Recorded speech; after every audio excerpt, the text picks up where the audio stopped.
네, 오늘 아침 뉴스의 맥을 짚어드리는 시간 뉴스연구소 CBS 조태임 기자 또 김준일 시사평론가와 함께합니다. 안녕하세요. 안녕하세요. 네, 조태임 기자 첫 뉴스부터 볼까요? 주호영, 이진숙 컷오프, 대구시장 공천 갈등 확산. 어제 오후에 네. 주호영 의원 또 이진숙 전 반통위원장이 컷오프가 됐습니다. 네. 결국은 네, 이게 좀 예상치 못한 결과이기도 한데 우선 이정현 공관위원장 음성 듣고 와서 얘기 나누겠습니다. 이진숙 후보와 주호영 후보는 이미 각자의 영역에서 대한민국 정치의 중심을 지켜왔고 또 지켜갈 분들입니다. 네, 이정현 위원장, 그러니까 두 후보에 대해서 대한민국 정치 중심을 지켜왔고 지켜갈 뿐이다 했는데 이 말은 예. 곧 이제 지방선거 나오지 말고 중앙정치에서 역할을 해달라 이런 뜻으로도 볼 수 있는데요. 이외에 이 위원장이 결코 특정인 배제가 아니다라고 덧붙이기도 했습니다. 사실 이제 대구시장 공천 중진 컷오프 논란으로 당내 좀 갈등이 크게 번졌던 사안이잖아요. 네, 결과적으로 주호영, 이진숙 전 방통위원장 공천에서 배제하고 나머지 6명 후보를 대상으로 이제 경선을 지행하기로 했는데 예. 그 경선에는 윤재옥 의원, 추경호 의원, 최은석 의원, 유영아 의원 그리고 이재만 전 동구청장이랑 홍석준 전 의원 이렇게 6명이 참여를 하게 됩니다. 토론회와 예비 경선을 진행해서 2명을 추린 뒤에 최종 경선으로 대구시장 후보를 결정하게 돼요. 이제 컷오프 대상자들 특히 주호영 의원 반발 매우 강합니다. 그러니까 SNS를 통해서 결코 승복할 수 없다 이렇게 밝혔고요. 필요하면 법적 대응도 하겠다 이런 입장입니다. 그러니까 주 의원 주장은 각종 여론조사에서 이제 주 의원과 이진숙 위원장이 1, 2위를 기록해왔는데 예. 1, 2위를 잘라낸 경선이 대구시장 선거에 도움이 되겠느냐 이렇게 반문을 했고요. 그래서 지금 이제 전해지는 게 당 최고위원 판단을 지켜본 뒤에 뭐 공천 효력정지 가처분 신청 같은 이제 법적 대응을 하거나 아니면 상황에 따라서는 탈당 후 무소속 출마 가능성까지도 좀 검토하고 있다 이런 걸 전해지고 있고요. 이진숙 전 위원장도 비판 입장 냈어요. 시민 경선을 하겠다고 해놓고 유력 후보를 컷오프한 거 이해가 안 된다. 재검토해달라 요구를 했습니다.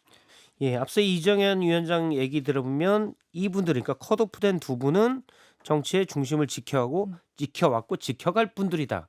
지켜갈 분들이다라는 측면에서 이진숙 방통위원장을 대구 보궐선거에 넣느냐 뭐 이런 얘기도 좀 나왔던 것 같아요. 네.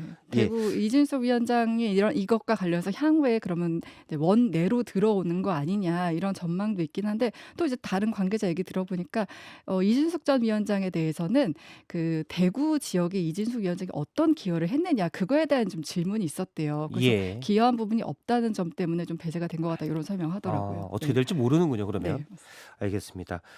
사실 장동혁 대표가 어제 대구시에 있는 의원들 만나면서 일단 뭐 경선을 좀 더 할 것이다 이렇게 봤었는데 조금은 의외입니다. 이번 결정 어떻게 봐야 됩니까? 그러니까 오전과 오후 상황이 완전 달라졌고 기자들도 기사를 좀 없는 상황이 됐어요. 예. 어제 오전에 말씀하신 것처럼 장동혁 대표가 대구시당에서 대구 지역 국회의원 12명이랑 간담회를 갖고 이제 이후에 밝힌 입장이 당 대표로서 죄송하다. 그게 당 대표 공천에 혼선을 줬기 때문에 죄송하다 이런 사과를 한 거거든요.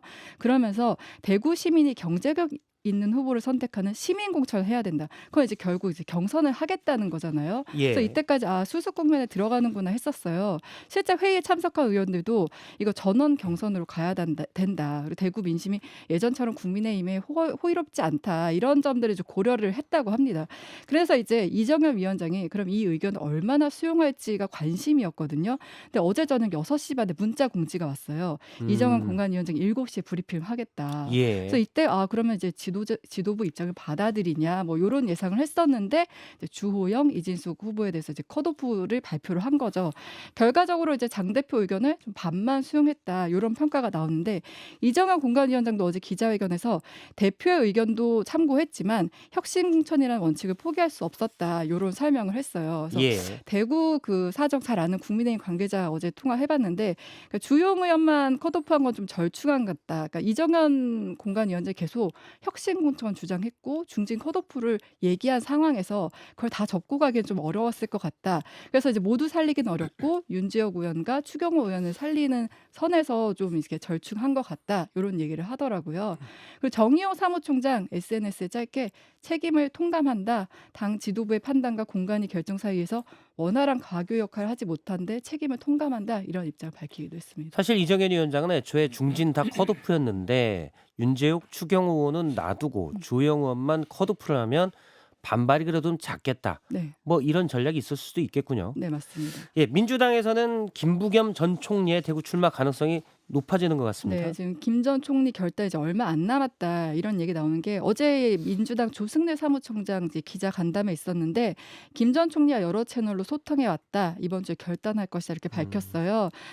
제가 그래서 어제 저녁에 김부겸 전 총리 측 관계자 여러 명 통화를 해봤는데 아, 여러 명이요. 예. 여러 명 통화해봤는데 다 하는 말이 그러니까 이제는 나갈 수밖에 없는 상황이 됐다. 그러니까 너무 멀리 왔다. 그러니까 날짜를 아직 정하진 않았지만 이번 주 중에 입장 밝히겠다고 했고요.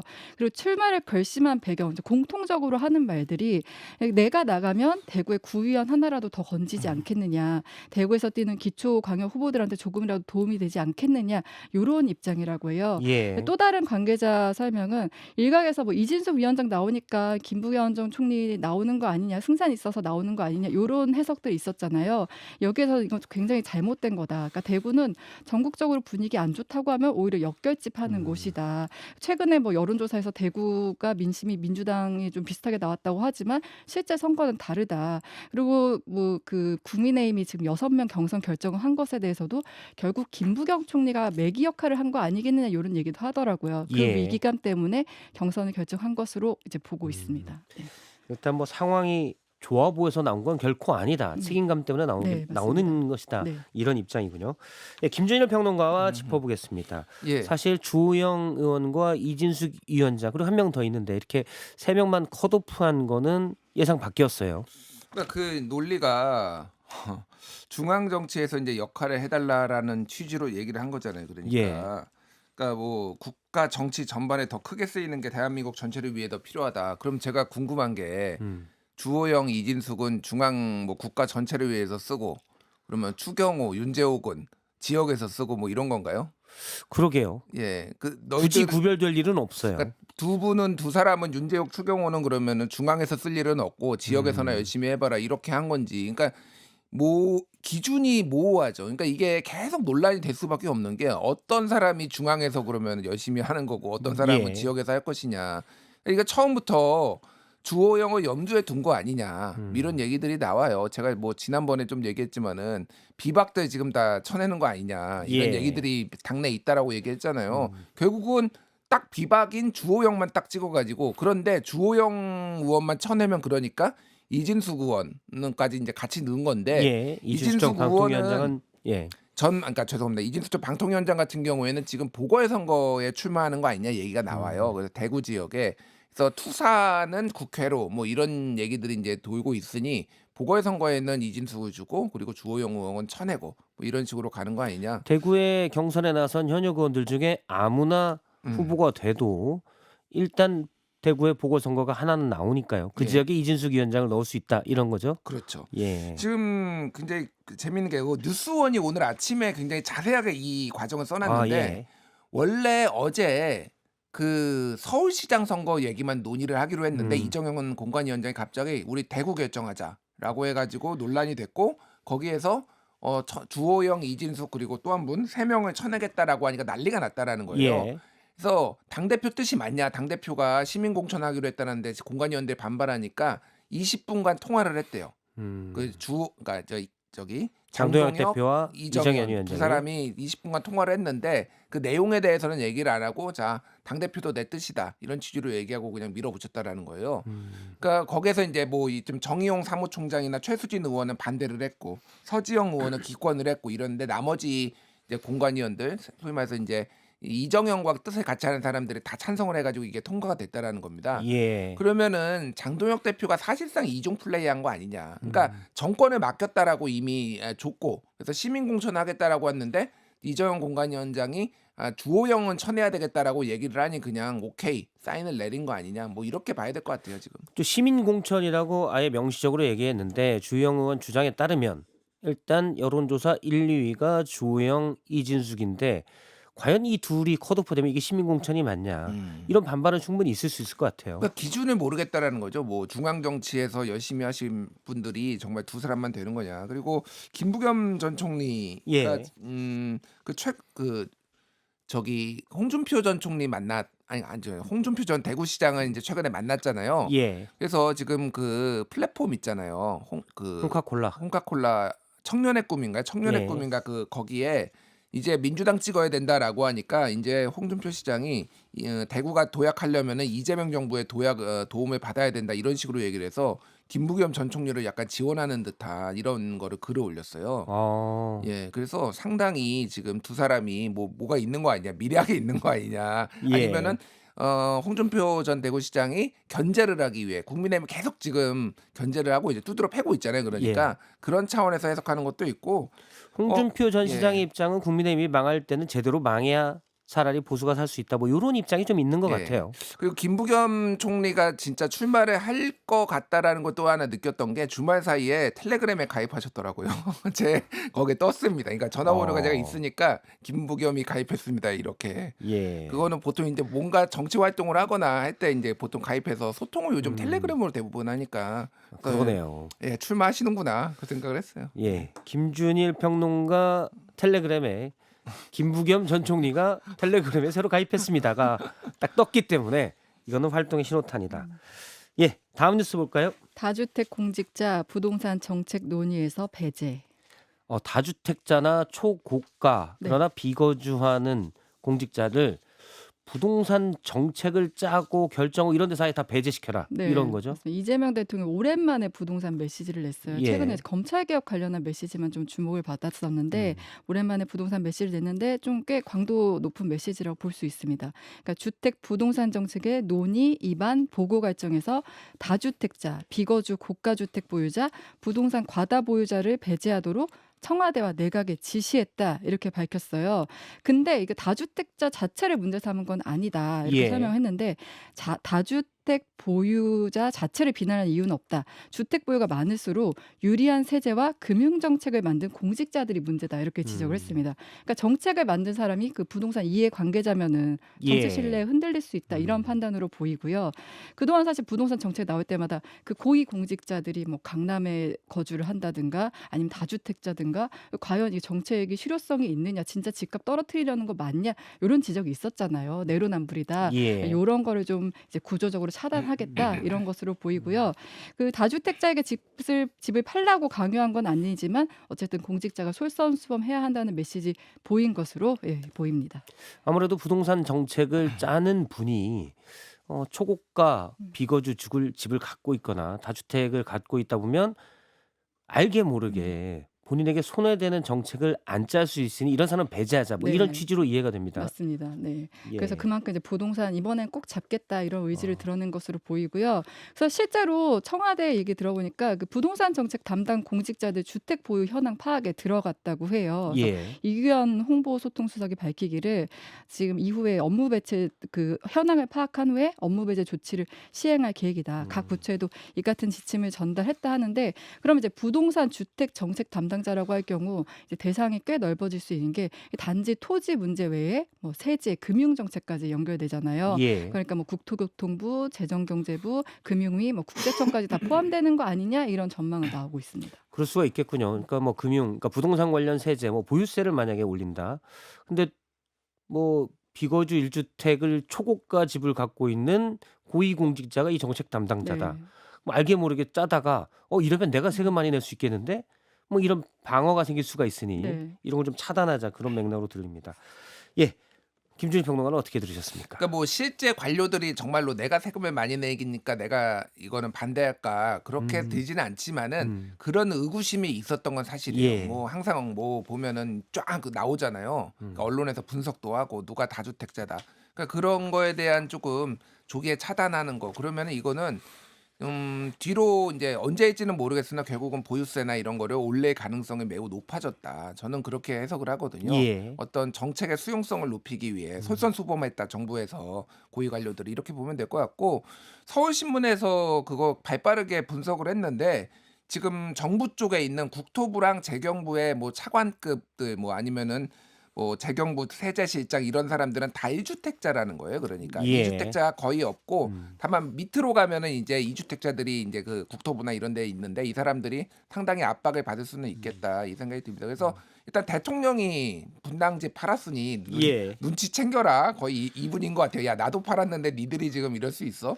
그러겠네요. 강요는 안 하겠지만은 눈치 챙겨라. 약간 이런 압박이 상당한 것 같습니다. 이게 아무래도 이제 이렇게 되면 내가 세금 많이 내겠는데 나한테 불리익이 되겠는데 이런 것도 있겠지만 뭐 고위 관료 엘리트 분들이 꼭 그렇다기보다는 근데 이런 경우들은 좀 있는 것 같아요. 아무래도 이제 다주택이나 또는 초고가 주택을 가지고 있는 분들이 볼 때 이게 뭐가 잘못됐냐 만나는 분들이 이제 다 그렇다 보면 그쪽 분들의 정의는 이제 이게 잘못된 게 없는데 징벌적 과세가 맞나? 라는 생각들을 가질 수는 있겠죠. 충분히 네. 그럴 수 있죠. 예. 그러니까 주변에서 계속 다 2주택자거나 이제 똘똘한 한 채인데 야 이거 너무 비싼 거 아니야라고 다 그러면은 압박을 받을 수는 있겠죠. 그렇죠. 네. 또 다주택자들이 일단 일부에서는 임대주택을 사실은 공급하고 있다. 이 역할을 많이 강조하고 있기 때문에 그런 면이 많이 부각된다면 실제 이제 세제나 이런 정책을 쓸 때는 부담스러워도 있겠죠. 알겠습니다. 세 번째 주제 볼까요? 트럼프 이란의 48시간 최후 통첩. 예. 트럼프 미국 대통령의 말은 하루하루 좀 많이 바뀌긴 네. 하는데 이번에는 호르무즈 해협 개방을 두고 48시간 최후 통첩을 했습니다. 네, 그러니까 미국 현지 시간 21일 트루스 소셜에 지금부터 48시간 이내에 호르무즈 해협을 전면 개방하지 않으면 이란의 주요 발전소를 파기하겠다 이렇게 경고를 했어요. 지금 한국 시간으로 어제 오전 8시 40분쯤에 입장을 발표했으니까 48시간 되면 내일 오전 9시쯤이 되는 거예요. 예. 그러니까 구체적인 시간까지 제시하면서 이렇게 경고를 한 거는 이번 전쟁 국면에선 처음 있는 일인데요. 근데 사실 이제 트럼프 대통령 4주 안에 끝내겠다 엄포 놨지만 지금 끝날 김이 보이지 않고 유가가 계속 치솟고 있고 지금 여론이 굉장히 안 좋은 상황이잖아요. 그러니까 좀 강경 메시지를 낸 것 같은데 근데 이런 경우에도 이란은 좀 물러서기보다는 대응 수위를 높이는 모습입니다. 그러니까 이란은 공격이 현실화하면은 호르무즈 해협을 완전히 봉쇄할 것이다 이렇게 밝혔고요. 이슬람 혁명 수비대도 파괴된 발전소를 다시 지을 때까지 해협을 열지 않겠다 이렇게 경고를 했어요. 예. 그리고 또 최근에 이스라엘이 이란 핵시설 그 하나인 그 나탄주 우라늄 농축 시설 공격했는데 이란도 여기에 대해서 보복으로 이스라엘 남부 핵시설 있는 도시에 대한 공격을 감행했거든요. 그러니까 지금 뭐 눈에는 눈, 이에는 이 이런 식으로 보복을 계속 강행하고 있는데 근데 이런 가운데 이란이 호르무즈 해협은 이란의 적과 연계된 선박을 제외하고는 모든 선박에 개방돼 있다. 그러니까 이란 정부가 조율을 거치면은 호르무즈 해협 통과할 수 있다는 거예요. 이렇게 되면은 미국과 이스라엘 외에 다른 나라는 이제 해협을 지나다닐 수 있다는 건데 이건 이제 외교적 협상이 충분히 가능하다. 이 말대로면 우리나라 유조선도 통행을 시켜주겠다 이런 뜻이 되기도 합니다. 예. 일단 48시간에 호르무즈 개방 안 하면 이란의 발전소를 타격하겠다. 사실 상식적으로 지금 이란이 하는 걸 봐서는 아유 알겠습니다. 개방하겠습니다. 이럴 것 같지는 않아요. 예. 트럼프 대통령이 파병을 요구했던 나라들 사실 다 부정적이고 네. 최소한 소극적인 입장을 냈는데 트럼프는 계속 압박하는 모양새가 있습니다. 네, 이번에 이제 최근에 미일 정상회담 했었는데 일본도 이제 사실상 이제 난색을 표했거든요. 일본 이제 평화 헌법 제약 때문에 우린 파병할 수 없다 이런 입장인데, 근데 트럼프 대통령이 회담 바로 다음 날에 일본의 제약은 알고 있지만 미국이 원하면 일본 해줄 것이다 이렇게 또 이제 계속 이제 압박을 하고 있습니다. 그래서 지금 일본에서 나오는 얘기는 기뢰 제거 같은 좀 제한적 임무는 검토할 수 있다. 그러니까 우회적으로 참여할 수 있는 이런 가능성들은 나오고 있는 상황이고요. 예. 그 우리나라에 대한 압박도 좀 이어지는 모습인데 일본과 정상회담 이후에 백악관 기자회견에서 한국의 역할에 대해서 물었는데 여기서 나는 한국을 사랑한다. 한국과 우리는 매우 훌륭한 관계다. 우리는 한국을 많이 도와주고 있다. 이런 이제 사랑 고백을 했는데 이게 좀 더 무섭게 들리죠. 네, 그러네요. 네. 네, 우리 정부는 지금 현재 이제 신중한 입장을 취하고 있어요. 파병에는 선을 긋고 있지만 예. 그 이란의 호르무즈 해협 봉쇄를 규탄하는 G7 공동 성명에는 참여를 했습니다. 그러니까 군사 행동에는 참여하지 않지만 정치적 외교적 입장을 공유한다 이런 입장입니다. 그러니까 이를 통해 좀 향후 알 수 있는 거는 비군사적인 행동에는 어느 정도 동참할 가능성이 할수 좀 있어 있다. 보입니다. 네. 이게 참 외교가 이번에 되게 신중하고 정말 능수능란하게 해야 되는 거다. 트럼프가 한국을 사랑한다. 요 얘기는 내가 이렇게 사랑하는데 나한테 이렇게 안 해줘? 뭐 이 뒷말이 더 강조가 있는 것 같습니다. 김준일 평론가는 어떻게 네. 보셨는지요? 나는 사랑하는데 넌 나 사랑 안 하니? 굉장히 참 압박이 심하네요. 네. 일단 위성 낚시장이 이번 주에 방미를 해서 호르무즈 해협 지금 논의를 한다라고 지금 언론 보도로 알려졌어요. 굉장히 이게 압박이 심할 것 같은데 이게 호르무즈 해협에 대해서 봉쇄를 풀지 않으면 48시간 내에 지금 폭격을 하겠다라는 거는 그 얼마 안 남았어요. 지금 내일 오전이에요. 예. 그게. 이게 그만큼 호르무즈 해협 봉쇄가 트럼프한테 아프다는 얘기고 그 이란 입장에서 풀겠습니까? 그러면 그냥 상식적으로 이게 예. 이거를 풀면은 아무런 협상 카드가 없는 거예요. 사실은 이란이 쏘는 미사일 뭐 이스라엘이나 미국 본토에 쏠 수는 없고 이스라엘 쏘는 것도 지금 다 막히고 있고 예. 그러면 이거는 이란은 죽어도 이거는 풀 수가 없는 거죠. 국제유가가 오르면 미국 유권자들이 불만이 있고 휘발유값이 올라가니까. 지금 또 하나 문제가 있는 게 지금 기름만 막힌 게 아니라 비료가 지금 굉장히 큰 문제. 예. 뭐냐면은 이 모로코 지역에서 전 세계 인광석의 절반 이상이 나오거든요. 이게 아. 2인이 있어야지 이게 비료가 생산이 되죠. 농작물을 만드는데 지금 비료값이 오르고 있어요. 근데 지금 트럼프의 주요 지지층이 농민들입니다. 그러니까 미드웨스트 쪽에 이제 농민들이 많이 이제 지지를 하는데 지금 불만들이 장난이 아니에요. 그러니까 이거를 빨리 끝내야 되는 압박을 지금 트럼프가 엄청 받고 있는 거고, 그러니까 이란은 더 버티는 거고. 게다가 지금 예멘의 후티 반군까지 홍해에 참전하겠다는 얘기가 있어요 지금. 예. 홍해로 지금 우회하는 게 꽤 있거든요. 아라비아만이 막혔으니까 홍해까지 만약에 막혀버리면은 이건 난리 난다 지금. 이런 상황인데 우리나라는 지금 여기에 들어갈지 말지에 대해서 상당히 지금 고민이 되는 상황이에요 지금. 예, 파병 문제.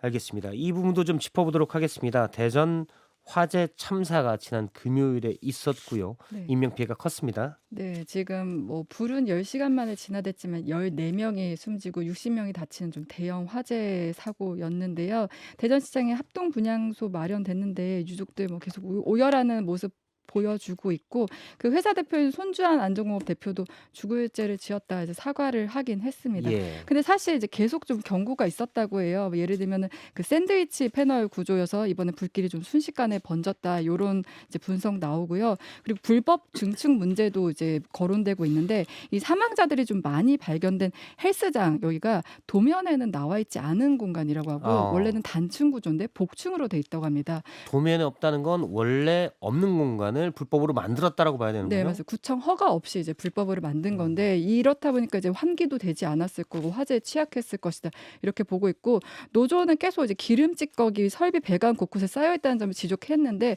좀 고쳐지지 않았다 이런 부분 지적하고 있습니다. 사실 이렇게 큰 참사가 있고 난 다음에 이러이러한 부분 때문에 인재다 이런 뉴스가 반복되는데, 사실 지금도 비슷한 환경이 있는 데가 많을 거 아니에요. 네, 맞습니다. 알겠습니다. 여기까지 듣도록 하고요.